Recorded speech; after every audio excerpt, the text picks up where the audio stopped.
સાહેબ કેમ મારી હુરમ કાઈ બોલતી નથી? હમણાં બોલતી હતી, હું છું એને જોવો તો.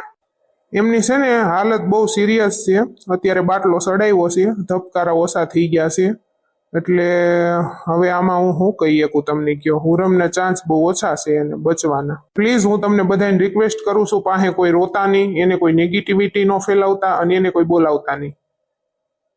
ડોક્ટર સાહેબ હું વાત કરો છો તમે? હાસુ બોલો છો? મારી દીકરી નહીં જીવે હવે? કાંઈ કહી શકાય એમ નથી. અત્યારે કેમ બોલતી નથી? અત્યારે મેં એને ઊંઘનું ઇન્જેક્શન દઈ દીધું, ઘડીક આરામ કરે ને તો ધબકારા એના છે ને હાવ ઓછા થઈ ગયા છે. એક બાટલો ચડાવ્યો, બાટલામાં 2-3 ઇન્જેક્શન નાખ્યા, દવા પીવડાવીશ તો હવે ઘડીક એને શાંતિ થવા જો. કોઈ પાસે બોલતા નહીં, શાંતિ રાખજો. બોલો ને તો બધા ધીમે ધીમે બોલજો, હુવા દેજો. આજે તો થઈ જશે ને મારી ઉરમ? ભગવાનના હાથમાં છે, મારા હાથમાં કાંઈ નથી. કાંઈ નહીં થાય માસી, તમે ઉપાધિ કરો માં. ઉરમને કાંઈ નહીં થાય તમ તારે હો. ટીપલી ભાઈ ઉપાધિ ન કરતા, ઉરમને કાંઈ નહીં થવા દે મારો ભગવાન. ઉપાધિ તો થાય ને, બહુ હેરાન કરીને ખાસ હો આ ઉરમે. તારા ભાઈએ મને બહુ હેરાન કરી નાખી બેટા. હવે તો હું વહી જાઉં તો સારું, આ બધું જોવું નહીં મારે બેટા. આ નથી જોઈએ કાતું. હવે તે કેમ કપડા બદલી લીધા ગોગડી બેટા? કાંઈ ઉપાધિ કરો માં, બધું હરખું થઈ જશે. મારા ભાઈ હમણાં આવે છે, કદાચ મારા ભાઈને ભાળીને ઉરમ હાજી થઈ જાય. અને હું એમ કહું છું કે કપડા એટલે બદલી નાખ્યા મેં. ટીપલી ભાઈ અમે આવ્યા હતા ને તો પલળતા આવ્યા હતા વરસાદમાં, કપડા મારા પલળી ગયા હતા, હું પછી બદલાઈ એવી. ઉરમ હાજી ન થાય એવું મને લાગે બેટા. એવું બોલો માં ટીપલી ભાઈ. શું થયું છે ઉરમને? એ જે છું હોય, અને એને કાંઈ છું ને તો આખી જિંદગી જેલમાં હડવાનો છો જોતું. માસી તમે ઘડીક શાંતિ રાખો ને અત્યારે, પછી તમ તારે છે ને આપણે દવાખાના બહાર છે ને મારા ભાઈને મારજો તમ તારે. હું તમને કોઈ ના નહીં પાડું, પણ અત્યારે શાંતિ રાખવાની. તબિયત સિરિયસ છે, એ તો તમે જરીક જોવો. ઉરમ શું થયું તને? હું તને કહું છું ભાઈ, એને શું થયું છે ને, ધબકારા એના ઓછા થઈ ગયા છે. ડોક્ટરે એમ કીધું છે હવે બચે તો બચે, નકર ન બચે. ભગવાન ઉપર આશા રાખો, બાકી અમે આશા મૂકી દીધી છે. ડોક્ટરે એમ કીધું આમાં હું કઈ કરીએ કોઈ એમ થયું નહીં, એટલે એનું હવે તે પૂરું કરી નાખ્યું છે ઉરમનું. બોલ હવે દે જવાબ. કાંઈ નહીં થાય મારું ઉરમ ને. ઉરમ હાલ ઊભી થાતો જો તો કોણ આવ્યું છે? હાલ હાલ, મારથી ભૂલ થઈ ગઈ, ચાલ ભૂલ સુધાર નાખીશ મારી. હાલ ને મને માફ કરી દે ને એકવાર, તો ઊભી થઈ ચાલ તો. ઉરમ હાલ ને ઊભી થા ને. એ નહીં ઊભી થાય હવે.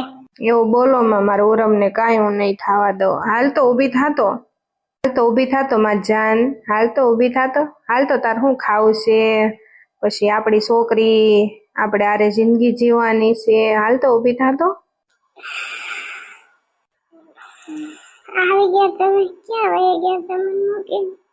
હું તને મૂકીને ક્યાંય નહીં જાઉં મારી જાન. હાલ તો ઊભી થાતો. તમે ખાધું? અત્યારે એ ખાલી છેલ્લા શ્વાસ ગણે છે, તો કે ભગવાન એને કાંઈ ન થવા દે ચોકલા ભાઈ. તો એનો પ્રેમ તો જો, ખાલી તું આવ્યો તો ઊભી થઈ ગઈ. વિચાર તો કર, અત્યારે એને એટલા દીઠા નથી ખાધું, તો એ અત્યારે છેલ્લા શ્વાસ ગણેશ તે તારી ઉપાધિ કરે. તે ખાધું, ત્યાંની કદર ન કરી હાળા. મારી પાસે તને દેવા કાંઈ જવાબ નથી મારી બેન. તમે ઉપાધિ ન કરતા હો, મને કાંઈ નહીં થાય. મને માફ કરી દે ઉરમ.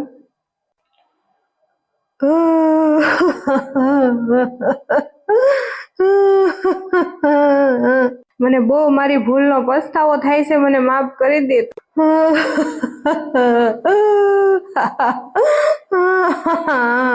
તમરો મારા શિવ સાના દેશો, મને કાંઈ નહીં થાય. એવું છે પાછું ના નહોતી પડી પેશન્ટને તમે હેરાન ન કરતા, એમ ત્યાં માથું નાખીને તમે રોવો છો તે. ના ડોક્ટર સાહેબ આવ્યો છે ને તો દવા ઉરમ જીવતી રહેશે, નકર એમ છે નહીં. એને બેયને વાતો કરવા દો. એ તમને ન ખબર, આ પર્સનલ ડખા છે અમારા ઘરના. કાંઈ ઉરમને નહીં થાય. એવું છે? હા ડોક્ટર સાહેબ. હાલ તો તાર શું ખાવું છે? હું તારી હાટું લેતો આવું. શું ખાવું તારે ઉરમ? મારે કાંઈ ખાવું નથી. તમે આવી ગયા એટલે બધું મારે આવી ગયા. હાલ તો ઊભી થઈ ગઈશ કે તે નિંદાને ઊભી કરું? એ ભાઈ એને અત્યારે ઊભા ન કરતા, એને નથી મજા. એમને મેં નિંદરનું ઇન્જેક્શન આપ્યું તો મજા નથી, ધબકારા ઓછા થઈ ગયા છે ભાઈ. એને ઊભા ન કરતા, તમે રેવા દો. એની તબિયત બહુ એટલે બહુ સિરિયસ છે. આ જોકલા ભાઈ ઊભી ન કરતો, એને બેહવા દે. તાર શું ખાવું? ચાલો તાર હાટું લેતો આવું ખાવાનું. નથી ખાવું મારે. તમે ખાધું? સાહેબ શું થયું મારું ઉરમને? એમને મજા નથી, એમને છે ને ધબકારા ઓછા થઈ ગયા છે, છાતીમાં દબાણ થવા માંડ્યું હતું, એના કારણે એમને ધબકારા ઓછા થઈ ગયા હતા. અને હવે હું ચેક કરી લઉં. મેં નિંદરનું ઇન્જેક્શન આપ્યું, તમે આવ્યા તો એ બોલવા માંડ્યા, બહુ કહેવાય. મને વિશ્વાસ નહોતો કે ઊભા થાય એમ. એમની સ્થિતિ નાજુક થઈ ગઈ છે. એમને છે ને કોઈ હેરાન ન કરતા, પ્રેશર ન કરતા, એ જે કે એ બધું હાજર કરી દેજો, જેમ કે ને એમ કરજો, નકર પછી આખી જિંદગી પસ્તાશો ભાઈ, જો હું તમને કહી દઉં. કાંઈ વાંધો નહીં ડોક્ટર સાહેબ, હું ઉરમને ઘરે લઈ જઈ શકું? હું ચેક કરી લઉં એમની તબિયત કેવી છે, પછી હું તમને જવાબ આપું. કેમ છો મારા વાલા વાલા સબસ્ક્રાઇબર? જો કોઈની હારે ભગવાન કરે દુશ્મન હારે આવું ન થાય. કોક આપણને મૂકીને જાય, જીવથી વધારે વાલું વ્યક્તિ હોય ને આપણે આવો દગો કરે ત્યારે આપણને કેટલું દુઃખ થાય. તે માણસ ઉપર આપણે આંધળો વિશ્વાસ કર્યો હોય મારા વાલા ફ્રેન્ડ, કે આ વ્યક્તિ આમ જ કરશે, આપણી ઉપર વચ્ચે આ વસ્તુ નહીં કરે, અને જો કરે તો એ તમને પ્રેમ નથી કરતા, એટલું સમજી લેજો તમે. ઓકે, તમારા બધાનું ધ્યાન રાખજો. Bye bye, Tata. હેલ્થની કાંઈ પણ પ્રોબ્લેમ હોય તો કોન્ટેક્ટ કરજો. રાજકોટમાં મારું સેન્ટર છે અને ફ્રી બોડી ચેકઅપ તમને કરી દઈશ. આવજો સેન્ટરની મુલાકાત લેવા રાજકોટમાં. ઓકે, અને તમારું નાનું એવું ગિફ્ટ લઈ જાયજો, મેં તમારા બધા માટે રાખ્યું છે. અને તમારો નંબર સ્ક્રીન ઉપર આપું છું, તો વોટ્સએપમાં હાઈ કરીને મારી પાસેથી એડ્રેસ લઈ લો અને સેન્ટરની મુલાકાત લો. Okay, thank you. બીજો ભાગ જોવા તૈયાર રહેજો. ઓકે, અને કમેન્ટ કરવાનું ભૂલતા નહીં. ગોગડી માસી, ગોગડીની આજ આવવાના હતા પણ એને ભાભીને મજા નથી, દાખલ કરી છે દવાખાનામાં, એટલે હવે કદાચ નક્કી નહીં. તારે કઈ કામ હતું મીતુડી? મારે તમને ખબર છે ને લોગડી માસી, વાડીનું કામ હોય તો અત્યારે વરસાદ થયો છે, 2 દી ટાઈમ હોય તો મેં નવરી છું ને તો મેં ગોગડીને ઘરે જાઉં ને મારે બ્લાઉઝ સીવડાવવા નાખી દઉં. થાય તો માઠમ આવે ત્યાં પાસ પહેરવા થાય ને. તા ગોગડી જ ગાયબ છે, નક્કી નથી ક્યારે આવશે એ. નક્કી નથી બાપા, એમાં એવું છે ને ભાભીની તબિયત નથી બરોબર, ધબકારા ઓછા થઈ ગયા તા, મજા નથી, દાખલ કરીને બહુ તબિયત સિરિયસ થઈ ગઈ છે, એટલે ગોગડીનું આવવાનું નક્કી નથી. મીતુ, હું એટલું બધું થયું તું? ખબર નથી, કઈક થયું હશે હવે. એવું છે એમ ને? મારે બિચારી ઓરમની ખબર કાઢવા જવું જોઈશે, એટલી બધી માંદી પડી ગઈ છે. હું ક્યાં આમાંથી ઊંચી દાવું છું. એક વાર તો આ વરસાદ, એક વાર ભાભો મીરો છે પાછો, તો ભાભો પાછો પડોજને લઈને આવ્યો છે, 3 ડોસ્યુને લઈને આવ્યો છે નરક માંથી કપાતર, તો બધું મારે બળતરા છે. એક વાર વરસાદ ચાલુ થઈ ગયો છે અને ભાભાનું ચપ્પલ તણાઈ ગયું, તો 3 દીથા ગોતું છું, હજી ચપ્પલ જડતું નથી. શું કરવું હવે મારે? એ સપલું ભલે ખોવાઈ ગયું, હવે મારી કાંઈ બળતરા કરવી નથી. ઉરમની ખબર કાઢી આવું, મારી ગોગડી વગર મને ગમતું નથી. આ ઘર હાવ એની વગરનું સૂનું સૂનું લાગે. આલ્યાને મળતી આવું, બધું જાણતી આવું, હું છે હું નહીં, આ બધા તો ઠીક. હવે આ ભાભો એવો કંદડે છે, નરકમાં વયો જાય ને સરગમાં વયો જાય તોય ત્યાંથી મરે પાછો આવે, ડોસ્યું ગોતી ગોતીને લાવે છે કપાતર. આવો ધણી તો ભગવાન દુશ્મન નહીં નો દે, મરી ગયા પછી હક લેવા દેતો નથી. આ એની હું લાવ્યો હશે બધ્યું ને અહીંયા મારી હાટું પડોજન કરવા, ઘો ને નકરી ઘો લઈને આવે છે. શું કરવું મારે? ગોગડી હોય તો હું એને કહું બટ આવું બધું છે, એનું પ્રોબ્લેમ નું સોલ્યુશન આપને તો એ બિચારી આપે. શું કરવું મારે હવે? અત્યારે પાછી ઓલી ડોસ્યું આરે એવી હતી કે અમારે બર્ગર ખાવાનું, પીઝા ખાવાનું, સેન્ડવિચ ખાવાનું. હું કઈ હું એને બાપની નોકરાણી છું? તે એ બધી આરે લાવ્યો, એને હું બધું રાંધીને ખવડાવું. ખાવું હોય તો ખાવ, નકર જાવ મહણિયામાં લે બિચાર્યું તેમાં. મારે તો કાંઈ ખવડાવવું નથી. હું તો છે ને બહુ મને કહેશે ને કે આ બનાવી દે તો હું તો નાખી દઈશ ઝેર અંદર, પછી ભલે પાછા મરે, મરી ગયેલા પાછા મરે. હા સોડેલ, બોલ બોલ. ઘરે મરો, તમારો લાડવો સોળવો. મારો હું કામ લાડવો સોળતું? સોળ ને તારા બાપનો વાયડીની, તેમાં કામ શું છે એ બોલ, મોઢામાંથી ફાટ. તમે ઘરે આવો પછી હું તમને કહું. ઘરે ન થાવું તું પેલા કે મારી હું ભૂલ થઈ. હું મારે તમને કેવું, તમને બુદ્ધિ કેદી આવશે? ગઢા છા ગઢા, હવે માથામાં ધોળા વાળ આવ્યા છે. 4 છોકરાના બાપ થયા છો તોય કોઈ દી તમને આટા આવશે કે નહીં આવે એમ કહું છું તમને હું.